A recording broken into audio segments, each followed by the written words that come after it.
Bolalar onkologiyasida zamonaviy texnologiyalar har bir bemor hayoti uchun muhim ahamiyatga ega. Shu maqsadda bugun markazda yana bir yangi uskuna o'z faoliyatini boshladi.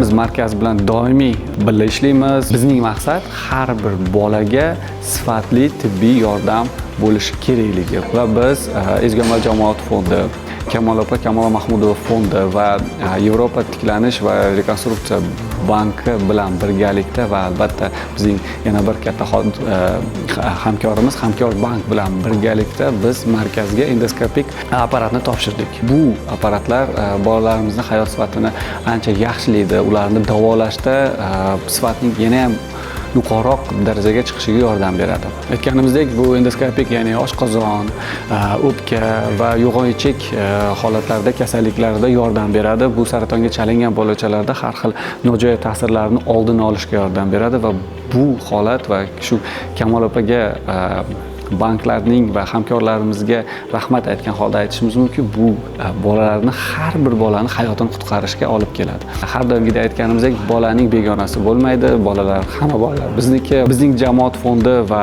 markaz bilan hamkorligimiz davom etadi va bunday tashabbuslarni qo'llab-quvvatlashda biz har doim tayyormiz.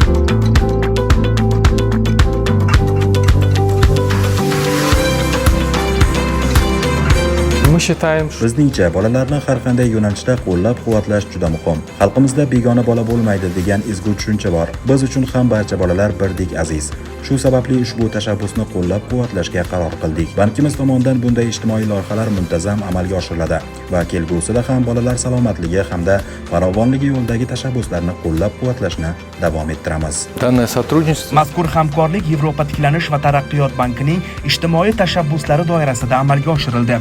Ushbu loyiha nafaqat Yevropa tiklanish va taraqqiyot banki tomonidan, balki Kamola Mahmudovani yaqindan tanigan va biz ilgari surgan ezgu tashabbusni qo'llab-quvvatlashni istagan ko'plab insonlarning xayriyalari hisobidan moliyalashtirildi. Loyihani amalga oshirish uchun biz uzoq yillardan buyon hamkorlik qilib kelayotgan mahalliy hamkor Ezgu amal fondini tanladik. Kamola Mahmudova ham ushbu fond bilan ko'plab xayrli loyihalarda faol hamkorlik qilgan. Bugungi tashabbus ham uning yorqin xotirasiga bag'ishlanib tashkil etilgan jamg'arma doirasida amalga oshirilmoqda.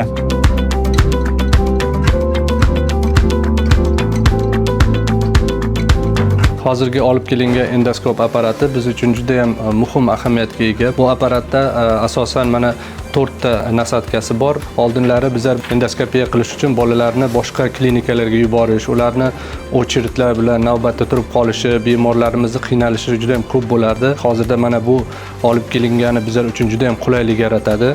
Bizlarning bolalarimizda ko'pincha shu qon ketish asoratlari, ichaklardagi o'smalarni aniqlashda, o'pkalarda o'smalarni aniqlashda, burun halqum o'smalarini aniqlashda va ulardan tekshiruv uchun analiz olishda va bolajonlarimizni mana shu nafas yo'li kasalliklarida ham bronxoskopiya o'tkazish juda ham katta rol o'ynaydi bu davolanishi uchun. Zamonaviy texnologiyalar, ishonchli hamkorlik hamda fidoyi shifokorlarning sa'y-harakatlari bilan birgalikda bugun bolalar uchun xavfsiz hamda sifatli davolash usullari yo'lga qo'yilmoqda.